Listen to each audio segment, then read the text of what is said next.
Okay, so next topic जो हमने जिसको आज रिवाइज करना है, that is firstly electrode potential. अब इलेक्ट्रोड पोटेंशियल क्या है, बल्कि उससे पहले इलेक्ट्रोड हम किसको कहते हैं? तो whenever an element is brought in contact with an aqueous solution of its own ions, तो हम कहते हैं कि एक इलेक्ट्रोड प्रोड्यूस हो गया। किसी भी एलिमेंट को उसके अपने ही आयंस के एक्वस सॉल्यूशन के साथ आप इन कांटेक्ट लेके आओगे तो एक इलेक्ट्रोड प्रोड्यूस हो जाएगा।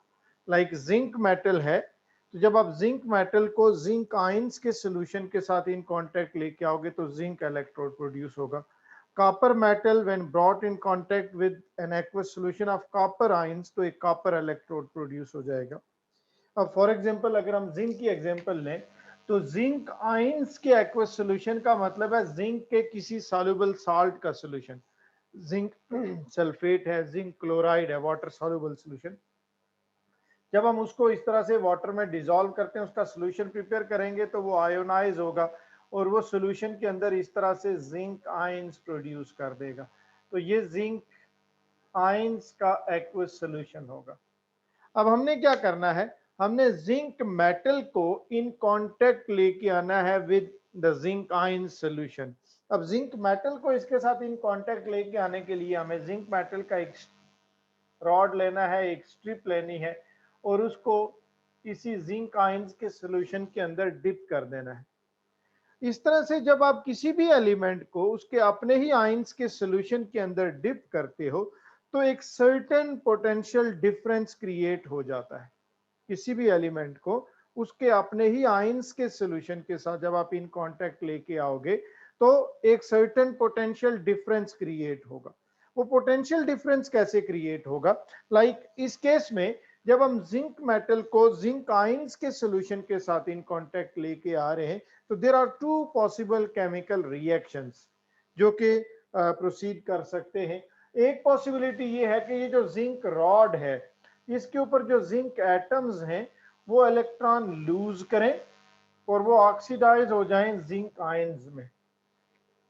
और अगर ऐसा हुआ तो ये जो जिंक आयंस प्रोड्यूस होंगे they will not remain on the zinc rod, now they will be dissolved into the solution। Zinc metal जो रॉड के ऊपर है वो ऑक्सीडाइज होगा, इलेक्ट्रॉन लूज करके जिंक आयंस में कन्वर्ट होता जाएगा और वो जिंक आयंस डिसॉल्व होकर सॉल्यूशन में आते जाएंगे। एक पॉसिबिलिटी ये। दूसरी पॉसिबिलिटी ये है कि जो सॉल्यूशन के अंदर जिंक आयंस हैं वो उस जिंक रॉड से इलेक्ट्रॉन्स गेन करना स्टार्ट हो जाएं और रिड्यूस हो जाएं into zinc metal, reduction reaction. और अगर ऐसा हुआ तो ये जो सॉल्यूशन के जिंक आयंस हैं वो जब रिड्यूस होंगे इनटू जिंक मेटल तो वो जिंक मेटल अब सॉल्यूशन में नहीं रह सकता, वो उस रॉड के ऊपर डिपॉजिट होना शुरू हो जाएगा। So these are two possible reaction. जब आप जिंक मेटल को इन कांटेक्ट लेके आओगे with the solution of zinc ions तो दो पॉसिबिलिटीज मैंने आपको बताई। either the zinc atoms on the zinc rod will lose electron and they will be oxidized into zinc ions and will get dissolved into the solution, or the zinc ions in the solution will gain electrons from the zinc rod, they will be reduced into zinc metal and that zinc metal will deposit on that zinc rod। अब actually in दोनों में से कौन सा reaction हो रहा होगा? दोनों रिएक्शन हो रहे होंगे, ये एक दूसरे का रिवर्स है। यहाँ जिंक मेटल ऑक्सीडाइज हो रहा है इनटू जिंक आयंस, यहाँ जिंक आयंस रिड्यूस हो रहे हैं into zinc metal. So that is a reversible process actually. और जब हम जिंक मेटल को जिंक रॉड को in solution of zinc ions dip करेंगे तो कौन सा रिएक्शन होगा? ये दोनों रिएक्शंस होंगे क्योंकि ये रिवर्सिबल प्रोसेस है। और रिवर्सिबल प्रोसेस जब होता है रिवर्सिबल रिएक्शंस में तो उसमें अल्टीमेटली एक इक्विलिब्रियम स्टेट एस्टेब्लिश हो जाती है। तो यहाँ पे भी अल्टीमेटली इन दोनों ऑक्सीडेशन और रिडक्शन रिएक्शंस के दरमियान में एक इक्विलिब्रियम स्टेट एस्टेब्लिश हो जाएगी।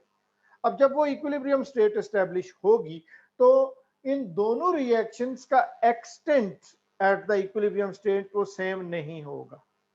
इन दिस पर्टिकुलर केस चूंकि zinc metal is a highly electropositive metal तो जिंक एटम्स जो हैं they have a stronger tendency to lose electron as compare to the tendency of zinc ions to gain electron. Zinc atoms की tendency to lose electron stronger होती है as compare to the tendency of zinc ions to gain electron. तो चूंकि ये tendency stronger है तो यहाँ ज्यादा रिएक्शन कौन सा होगा, यही वाला रिएक्शन होगा। नेट चेंज ये होगा कि some net zinc atoms will lose their electrons and they will be oxidized into zinc ions and dissolved into the solution। अब जो इलेक्ट्रॉन वो लूज करेंगे वो इलेक्ट्रॉन्स कहाँ जाएंगे, वो इलेक्ट्रॉन इसी रॉड के ऊपर रह जाएंगे। जिंक एटम्स अपने इलेक्ट्रॉन इसी रॉड पे लीव करेंगे और खुद जिंक आयंस की फॉर्म में डिसॉल्व होकर सॉल्यूशन में आ जाएंगे। नेट चेंज ये होगा। और जब ऐसा होगा जिंक रॉड के ऊपर कुछ एक्स्ट्रा इलेक्ट्रॉन्स रह जाएंगे तो वो जिंक रॉड जो है वो क्या करेगा, उसके ऊपर नेगेटिव चार्ज आ जाएगा due to the presence of those extra electrons. और जब उसके ऊपर नेगेटिव चार्ज होगा तो it will attract the positive ions from the solution. और सॉल्यूशन में पॉजिटिव आयंस कौन से हैं, जिंक आयंस हैं। तो वो जिंक आयंस फिर उस रॉड की सरफेस के ऊपर अरेंज हो जाएंगे in the form of a layer. तो दरमियान में मेटल रॉड है विद नेगेटिव चार्ज, उसके ऊपर पॉजिटिव आयंस की लेयर बन गई तो एक इलेक्ट्रिकल बायलेयर फॉर्म हो गई।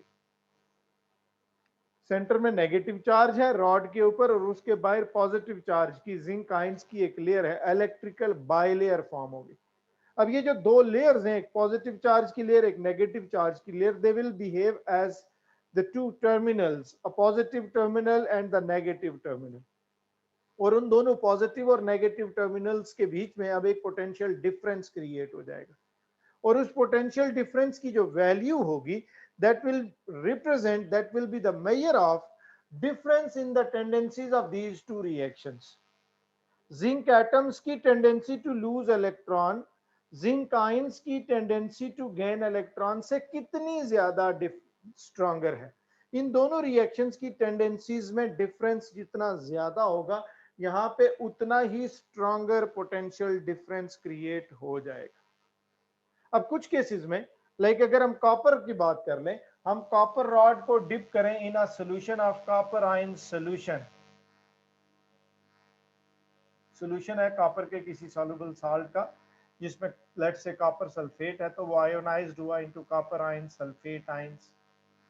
और इसमें अब हमने क्या करना है, इसमें हमने डिप करना है कॉपर मेटल का ही एक रॉड। अब फिर यहाँ पे क्या होगा, यही दो पॉसिबिलिटीज हैं। One of the possibilities is that copper metal loses electron and oxidizes into copper ions and those copper ions are dissolved into the solution। और दूसरी पॉसिबिलिटी यह है कि जो सॉल्यूशन के अंदर कॉपर आयंस हैं they will gain electrons and reduce into copper metal और वो कॉपर मेटल डिपॉजिट हो जाएगा ऑन दैट कॉपर रॉड। इस केस में ये जो ब्लैक वाला इसकी टेंडेंसी स्ट्रॉन्गर थी, जिंक मेटल की tendency to lose electron was stronger than the tendency of zinc ions to gain electron, but in case of copper the tendency of copper atoms to lose electron is stronger than the tendency of copper ions to gain electron। sorry मैंने उल्टा शायद बोल दिया। tendency to lose electron of the copper atoms is weaker than the tendency of copper ions to gain electron। तो यानी यहाँ पे copper ions की जो tendency to gain electron है that is stronger than the tendency of copper atoms to lose electron। इसलिए यहाँ पे net reaction ये होगा, net change क्या होगा कि some of the copper ions in the solution will gain electron from the rod। और जब वो रॉड से इलेक्ट्रॉन गेन करेंगे तो now rod will get positively charge, उसके ऊपर पॉजिटिव चार्ज आ जाएगा, इलेक्ट्रॉन्स की डेफिशिएंसी हो जाएगी। जब उस रॉड के ऊपर पॉजिटिव चार्ज आएगा तो वो सॉल्यूशन में से अट्रैक्ट किसको करेगा, नेगेटिव आयंस को। नेगेटिव आयंस कौन से हैं, सल्फेट आयंस हैं। तो सल्फेट आयंस उसकी सरफेस के ऊपर एक लेयर की फॉर्म में अरेंज हो जाएंगे। तो हुआ फिर क्या, फिर एक इलेक्ट्रिकल बायलेयर फॉर्म होगी जिस तरह यहाँ फॉर्म हुई। यहाँ सेंटर में रॉड के ऊपर नेगेटिव चार्ज था, उसके बाद पॉजिटिव आयंस अरेंज हुए थे in the form of a layer. यहाँ सेंटर में रॉड के ऊपर पॉजिटिव चार्ज है, उसके बाद negative ions in the form of a layer arrange हो गए, इलेक्ट्रिकल बायलेयर फॉर्म हो गई। और वो जो एक चार्ज है पॉजिटिव टर्मिनल, दूसरा चार्ज है नेगेटिव टर्मिनल, दोनों टर्मिनल्स के दरमियान दोनों केसेस में क्या है, एक पोटेंशियल डिफरेंस क्रिएट हो गया। The value of that potential difference produced is equal to the difference in the tendencies of these two reactions. Oxidation और रिडक्शन रिएक्शंस की टेंडेंसीज में डिफरेंस जितना ज्यादा होगा, इलेक्ट्रोड पोटेंशियल जो यहाँ पे क्रिएट होगा इस इलेक्ट्रोड के अंदर, उसकी टेंडेंसी उतनी, उसकी वैल्यू उतनी ग्रेटर होगी। तो ये तो है इलेक्ट्रोड पोटेंशियल। किसी भी एलिमेंट को उसके अपने ही आयंस के सॉल्यूशन के अंदर जब आप डिप करते हो, उसके साथ इन कांटेक्ट लेके आते हो, तो ऑक्सीडेशन और रिडक्शन रिएक्शंस के दरमियान एक इक्विलिब्रियम स्टेट एस्टैब्लिश्ड होती है। तो depending upon the great tendency, greater which of the reaction has the greater tendency, oxidation और रिडक्शन, उस रॉड के ऊपर या नेगेटिव चार्ज आएगा या पॉजिटिव चार्ज आएगा। नेगेटिव आएगा तो उसके बाद पॉजिटिव आयंस की लेयर बनेगी, पॉजिटिव चार्ज आएगा तो नेगेटिव चार्ज की लेयर बनेगी। But in both these cases an electrical bilayer is formed and a potential difference is created, and that potential difference is equal to the measure of difference in the tendencies of these two oxidation and reduction reactions. इन दोनों reactions की tendencies में difference जितना ज्यादा होगा, electrode potential की value उतनी ज्यादा होगी। तो ये तो हो गया कि इलेक्ट्रोड, सिंगल इलेक्ट्रोड क्या होता है या सिंगल इलेक्ट्रोड पोटेंशियल क्या होता है। अब इस इलेक्ट्रोड पोटेंशियल तो क्रिएट हो जाता है जब भी आप किसी एलिमेंट को उसके अपने ही आयंस के सॉल्यूशन के अंदर डिप करते हो, लेकिन उसको डायरेक्टली मेजर करना पॉसिबल नहीं है। हम यहाँ मेजर नहीं कर सकते कितना इलेक्ट्रोड पोटेंशियल क्रिएट हुआ, यहाँ मेजर नहीं कर सकते कितना इलेक्ट्रोड पोटेंशियल क्रिएट हुआ। तो इलेक्ट्रोड पोटेंशियल की मेजरमेंट हमें रिलेटिव मेजरमेंट करनी होती है, और रिलेटिव मेजरमेंट के लिए हमें एक स्टैंडर्ड चाहिए, एक रेफरेंस चाहिए जिसके साथ कंपेयर करके हम बाकी क्वांटिटीज को मेजर करते हैं। और इस केस में इलेक्ट्रोड पोटेंशियल की रिलेटिव मेजरमेंट करने के लिए हम जो स्टैंडर्ड यूज करते हैं, जो रेफरेंस यूज करते हैं, वो होता है standard hydrogen electrode. Standard hydrogen electrode, उसको एज अ स्टैंडर्ड यूज करेंगे हम, एज अ रेफरेंस यूज करेंगे for the measurement of electrode potential जो इन इलेक्ट्रोड्स के अंदर प्रोड्यूस हुई। अब वो स्टैंडर्ड हाइड्रोजन इलेक्ट्रोड कैसे बनेगा? जिस तरह हमने ये बनाया, जिंक मेटल को जिंक आयंस के सॉल्यूशन के साथ इन कांटेक्ट लेके आए तो जिंक इलेक्ट्रोड बन गया। Copper metal brought in contact with the copper ions तो कॉपर इलेक्ट्रोड बन गया। Similarly hydrogen gas when brought in contact with the solution of hydrogen ions तो हाइड्रोजन इलेक्ट्रोड प्रोड्यूस हो जाएगा। अब हाइड्रोजन आयंस के सॉल्यूशन का मतलब क्या है? तो हाइड्रोजन आयंस के सॉल्यूशन का मतलब है किसी एसिड का एक्वस सॉल्यूशन। चूंकि एसिड्स जो होते हैं they produce H positive ions in aqueous solution, तो किसी एसिड का एक्वस सॉल्यूशन हम प्रिपेयर कर लेंगे, that will be considered as the solution of hydrogen ions. वो किसी भी एसिड का सॉल्यूशन हो सकता है, that will contain some H positive ions. अब उसके साथ हमने किसको इन कांटेक्ट लेके आना है? हाइड्रोजन गैस को इन कांटेक्ट लेके आना है। अब इन दोनों केसेस में तो चूंकि हम मेटल्स यूज कर रहे थे जो सॉलिड है, उनके रॉड्स बनाए और हमने डिप कर दिए। अब यहाँ पे हाइड्रोजन एक गैस है, उसका ऐसा रॉड बना के तो हम डिप नहीं कर सकते। उसके लिए हमें क्या करना पड़ेगा? उसके लिए हम एक इस तरह की यहाँ ग्लास ट्यूब यूज करते हैं, जिस तरह से ये नॉर्मल टेस्ट ट्यूब होती है, इस तरह की एक ट्यूब है, बट उसके साइड पे एक यहाँ पे एग्जिट पाइप है या इनलेट आप उसको कह लें, इस तरह की एक ट्यूब है। इस ट्यूब के ऊपर यहाँ पे आप कनेक्ट करते हो एक पाइप जो सोर्स ऑफ हाइड्रोजन गैस है।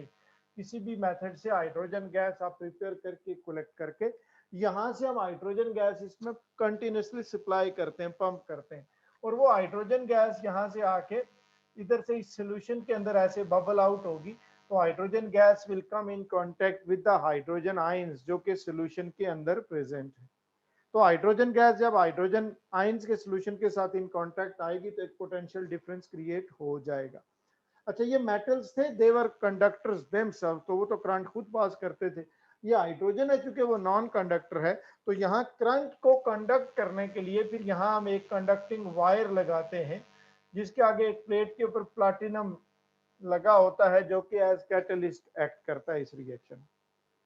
अब जब हम हाइड्रोजन गैस, अच्छा ये तो हो गया हाइड्रोजन इलेक्ट्रोड। अब स्टैंडर्ड हाइड्रोजन इलेक्ट्रोड, उसके लिए कुछ कंडीशंस हैं जो स्टैंडर्ड होनी चाहिए। अब वो स्टैंडर्ड कंडीशंस क्या है? Hydrogen gas must be supplied at a pressure of 1 atmosphere.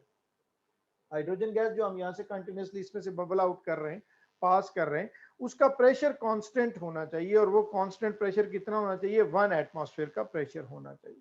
Secondly, ये जो सोल्यूशन है H पॉजिटिव आयंस का सोल्यूशन, उसके अंदर H पॉजिटिव आयंस की कंसेंट्रेशन कितनी होनी चाहिए, 1 मोल पर डीएम क्यूब होनी चाहिए, और टेम्परेचर 25 डिग्री सेंटीग्रेड। ये कंडीशन जब हम मेंटेन रखेंगे तो फिर इस इलेक्ट्रोड को हम क्या कहेंगे, स्टैंडर्ड हाइड्रोजन इलेक्ट्रोड।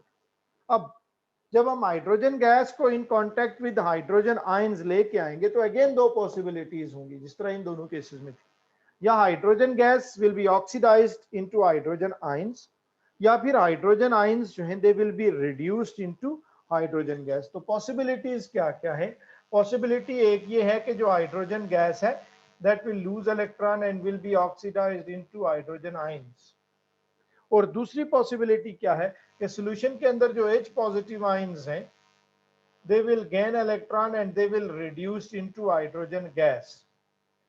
अब जब हम किसी भी एलिमेंट को in contact with in its ions, solution of its ions लेके आते हैं तो पोटेंशियल डिफरेंस क्रिएट होता है, और पोटेंशियल डिफरेंस क्यों क्रिएट होता है, due to the difference of the tendencies of these two reactions, कि ऑक्सीडेशन ज्यादा हो रही है या रिडक्शन ज्यादा हो रही है। इस केस में, in case of hydrogen, actually the tendency of hydrogen atoms to lose electrons is considered to be equal to the tendency of hydrogen ions to gain electron। यहाँ पे हाइड्रोजन एटम्स की जो टेंडेंसी है to lose electron वो exactly equal है to the tendency of hydrogen ions to gain electron. तो यहाँ चूंकि इन दोनों रिएक्शंस, ऑक्सीडेशन और रिडक्शन रिएक्शंस की टेंडेंसीज में कोई डिफरेंस नहीं है, इसलिए यहाँ कोई पोटेंशियल डिफरेंस क्रिएट नहीं होता, और इस हाइड्रोजन इलेक्ट्रोड के पोटेंशियल डिफरेंस की अपनी जो वैल्यू है वो जीरो होती है, राइट। तो ये हो गया स्टैंडर्ड हाइड्रोजन इलेक्ट्रोड, और उसके पोटेंशियल डिफरेंस की वैल्यू जीरो है, और वो जीरो क्यों है, इसलिए because the tendency of hydrogen atoms to lose electron is equal to the tendency of hydrogen ions to gain electron, इसलिए उसके पोटेंशियल डिफरेंस की वैल्यू जीरो है। अब जब किसी भी दूसरे इलेक्ट्रोड पोटेंशियल की वैल्यू हमें मेजर करनी होती है, जिस तरह से ये कॉपर है या जिंक इलेक्ट्रोड है, तो जिस भी इलेक्ट्रोड के इलेक्ट्रोड पोटेंशियल की वैल्यू हमने मेजर करनी है, उस इलेक्ट्रोड को हमने कनेक्ट करना है with this hydrogen electrode. Like अगर इस कॉपर इलेक्ट्रोड के इलेक्ट्रोड पोटेंशियल की वैल्यू हमने मेजर करनी है तो हम इसको इस हाइड्रोजन इलेक्ट्रोड के साथ कनेक्ट कर देंगे। जब इस कॉपर इलेक्ट्रोड को हम हाइड्रोजन इलेक्ट्रोड के साथ कनेक्ट करते हैं तो एक गैल्वेनिक सेल एस्टेब्लिश हो गया। ये दोनों हाफ सेल्स हैं, ये दोनों इलेक्ट्रोड्स हैं, और इन दोनों को जब हमने कनेक्ट किया तो एक गैल्वेनिक सेल एस्टेब्लिश हो गया। अब उस गैल्वेनिक सेल के अंदर जो हम पढ़ चुके, एक स्पॉन्टेनियस रेडॉक्स रिएक्शन प्रोड्यूस होगा, प्रोसीड करेगा, स्पॉन्टेनियस रेडॉक्स रिएक्शन, और उस स्पॉन्टेनियस रिडॉक्स रिएक्शन के प्रोसीड करने से इलेक्ट्रिक करंट जनरेट होगा, इलेक्ट्रिसिटी प्रोड्यूस होगी। तो जब हम इन दोनों को आपस में कनेक्ट करेंगे तो डिपेंड ये करता है कि अगर कॉपर मेटल की tendency to lose electron greater हुई हाइड्रोजन एटम्स की टेंडेंसी टू लूज इलेक्ट्रॉन से, तो फिर यहाँ पे ये ऑक्सीडेशन रिएक्शन होना शुरू हो जाएगा और यहाँ पे रिडक्शन रिएक्शन शुरू हो जाएगा। और अगर कॉपर आयंस की tendency to gain electron stronger हुई as compare to the tendency of hydrogen ions to gain electron, तो फिर यहाँ पे रिडक्शन होगी, कॉपर आयंस इलेक्ट्रॉन गेन करेंगे, फिर वहां पे ऑक्सीडेशन होनी शुरू हो जाएगी। इन दिस पर्टिकुलर केस जब हम कॉपर इलेक्ट्रोड को हाइड्रोजन इलेक्ट्रोड के साथ कनेक्ट करते हैं तो कॉपर आयंस की जो टेंडेंसी टू गेन इलेक्ट्रॉन है that is stronger than the tendency of hydrogen ions to gain electron। तो फिर कॉपर आयंस ने इलेक्ट्रॉन गेन करने हैं, यहां पे ये वाला रिएक्शन होगा, रिडक्शन रिएक्शन। जब यहां पे रिडक्शन होगी, ये कॉपर आयंस इलेक्ट्रॉन गेन करेंगे, तो इधर फिर ऑक्सीडेशन होगी, यहां पे ये रिएक्शन होगा। हाइड्रोजन इलेक्ट्रोड पे ऑक्सीडेशन होनी स्टार्ट हो जाएगी, hydrogen gas will lose electron and will be oxidised into hydrogen ions, जबकि कॉपर इलेक्ट्रोड के ऊपर रिडक्शन होगी और जो कॉपर आयंस हैं वो इलेक्ट्रॉन गेन करेंगे और रिड्यूस हो जाएंगे इनटू कॉपर मेटल। अब जिस इलेक्ट्रोड के ऊपर ऑक्सीडेशन होती है उसको हम एनोड कहते हैं। इट मींस ये जो हाइड्रोजन इलेक्ट्रोड है, this is behaving as anode, और ये जो कॉपर इलेक्ट्रोड है, this is behaving as cathode, क्योंकि इसके ऊपर रिडक्शन होती है, और जिस इलेक्ट्रोड के ऊपर रिडक्शन होती है उसको हम कैथोड कहते हैं। और पूरा एक गैल्वेनिक सेल बन गया। अब इन दोनों के बीच में यहां पे आप एक वोल्ट मीटर लगा लोगे। अब वो जो वोल्ट मीटर की रीडिंग होगी, that will represent the electrode potential of copper electrode. क्योंकि हाइड्रोजन इलेक्ट्रोड के अपने इलेक्ट्रोड पोटेंशियल की वैल्यू 0 है, इसलिए वोल्ट मीटर की जो भी रीडिंग होगी, that will exactly represent the value of electrode potential of copper. Copper के इलेक्ट्रोड पोटेंशियल की वो वैल्यू होगी। तो इस तरह से हम मेजर कर लेते हैं। अब अगर यही चीज हम अगर जिंक इलेक्ट्रोड की करते, जिंक को हाइड्रोजन इलेक्ट्रोड के साथ कनेक्ट करते, तो जिंक के ऊपर अब ऑक्सीडेशन होनी थी, यहां पे रिडक्शन होनी थी, क्योंकि जिंक की tendency to lose electron hydrogen से स्ट्रॉन्गर है। तो फिर zinc electrode as anode behave करता, hydrogen electrode as cathode behave करता, राइट।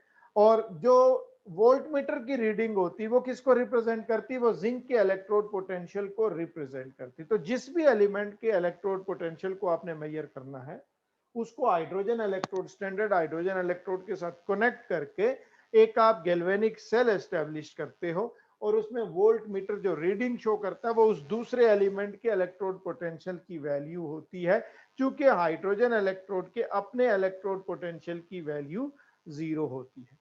अब इलेक्ट्रोड पोटेंशियल जो होते हैं वो जनरली 2 टाइप्स के होते हैं। उसमें एक हम ऑक्सीडेशन पोटेंशियल कहते हैं, और दूसरे को हम रिडक्शन पोटेंशियल कहते हैं।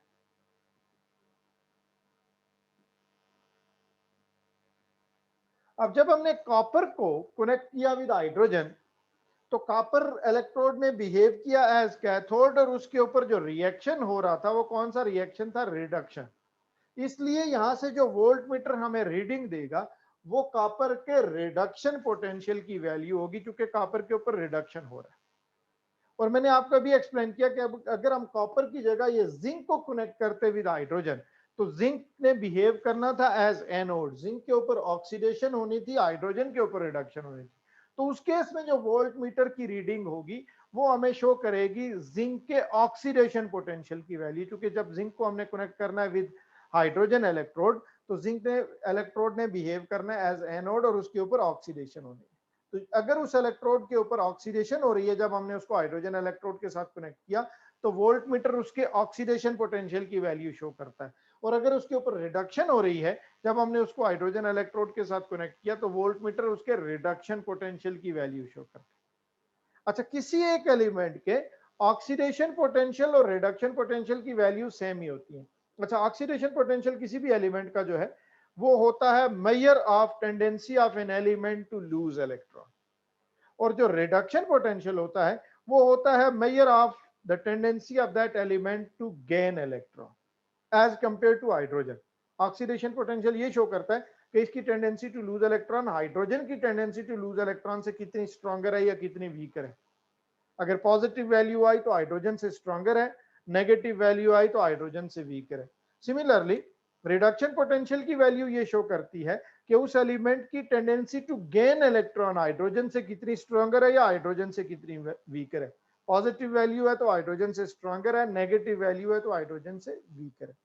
अब हर एलिमेंट के एक ऑक्सीडेशन पोटेंशियल की वैल्यू होती है, एक रिडक्शन पोटेंशियल की वैल्यू होती है, और किसी भी एलिमेंट के ऑक्सीडेशन पोटेंशियल और रिडक्शन पोटेंशियल्स की न्यूमेरिकल वैल्यूज सेम होती है, उनके साइंस अपोजिट होते हैं।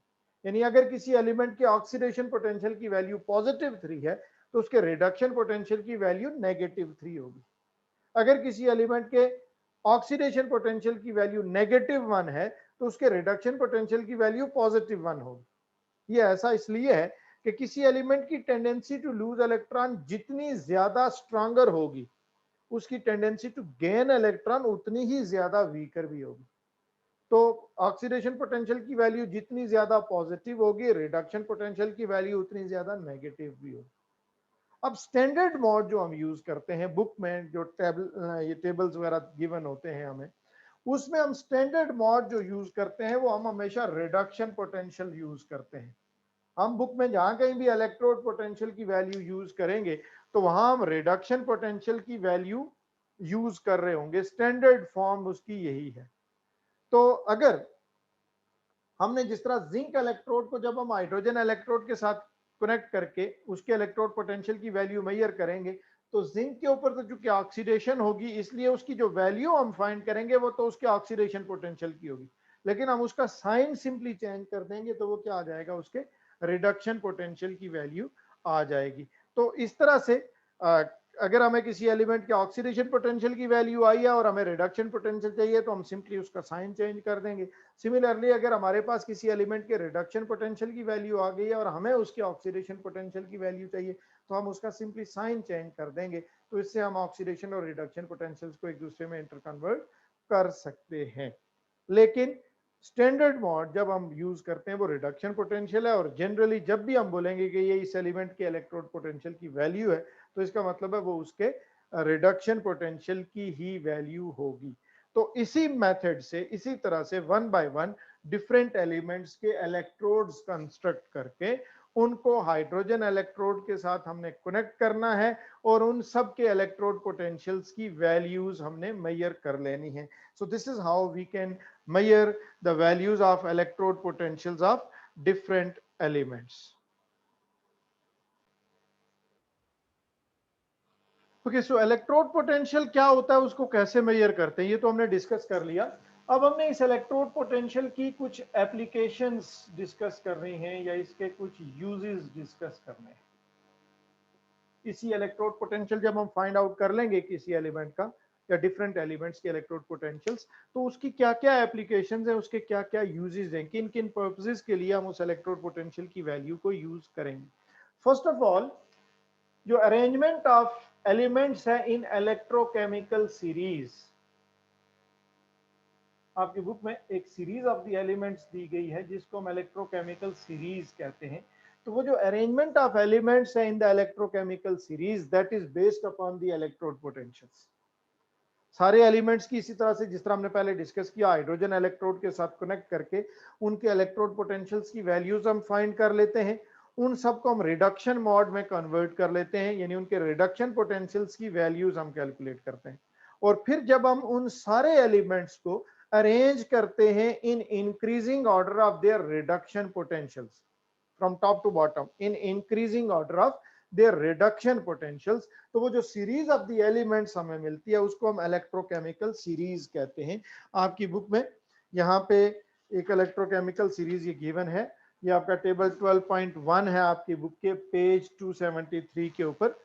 ये यहाँ पे इलेक्ट्रोकेमिकल सीरीज का एक सेगमेंट गिवन है, और उसमें अगर आप देखो तो लिथियम से यहाँ स्टार्ट हो रहा है और उसकी इलेक्ट्रोड पोटेंशियल यानी रिडक्शन पोटेंशियल की वैल्यू नेगेटिव 3.05, फिर नेगेटिव 2.92, नेगेटिव 2.9, 2.7, 2.3 नेगेटिव वैल्यूज। तो ये नेगेटिव वैल्यूज इंक्रीज हो रही हैं, और अगर बिल्कुल बॉटम पे आ जाओ तो 2 and 2.87 पॉजिटिव वैल्यूज तक, from negative 3.05 up to positive 2.87 यहाँ पे एलिमेंट्स के इलेक्ट्रोड पोटेंशियल्स की वैल्यूज हैं। तो इसका मतलब ये हुआ कि इस इलेक्ट्रोकेमिकल सीरीज के अंदर इन सारे एलिमेंट्स को हमने अरेंज किया हुआ है इन increasing order of their reduction potentials. तो जब सारे एलिमेंट्स के रिडक्शन पोटेंशियल्स की, इलेक्ट्रोड पोटेंशियल्स की वैल्यूज हम फाइंड आउट कर लेते हैं, तो फिर हम उनको अरेंज करते हैं in increasing order of their reduction potentials. तो उनसे जो सीरीज ऑफ द एलिमेंट्स हमें मिलती है उसको हम क्या कहते हैं, इलेक्ट्रोकेमिकल सीरीज कहते हैं। सेकंड जो इसकी एप्लीकेशन है इलेक्ट्रोड पोटेंशियल की, या अब हम कह सकते हैं इलेक्ट्रोकेमिकल सीरीज की एप्लीकेशन, वो है to calculate the cell potential. जो सेल है, गैल्वेनिक सेल, जो बैटरी है, उसका पोटेंशियल क्या है, उसकी ईएमएफ क्या है, वोल्टेज क्या है, ये आप सेल्स के ऊपर देखते हो, डिफरेंट जो सेल्स होते हैं उनके ऊपर उनकी वोल्टेज मेंशन्ड होती है। तो वो जो वोल्टेज है जिसको सेल पोटेंशियल कहते हैं या ईएमएफ कहते हैं, इलेक्ट्रोमोटिव फोर्स कहते हैं, वो हम किसी सेल की हम कैसे कैलकुलेट करेंगे।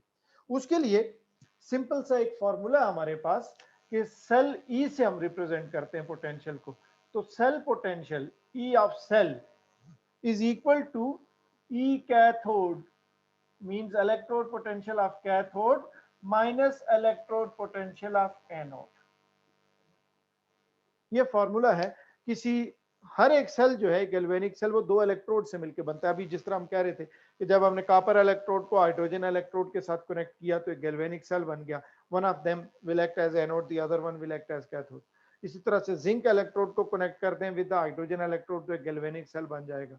जिंक और कॉपर इलेक्ट्रोड्स को आपस में कनेक्ट कर दें तब भी एक गैल्वेनिक सेल बन जाएगा। दोनों इलेक्ट्रोड्स में से कोई एक उसके ऊपर ऑक्सीडेशन होती है वो एज एनोड एक्ट करता है, एक जो है उसके ऊपर रिडक्शन होती है वो एज कैथोड एक्ट करता है। तो जिस इलेक्ट्रोड के ऊपर ऑक्सीडेशन होगी वो एनोड, जिसके ऊपर रिडक्शन होगी वो कैथोड। और जो सेल पोटेंशियल है किसी भी सेल का वो उसकी वैल्यू हम कैसे कैलकुलेट करेंगे, ई कैथोड माइनस ई एनोड।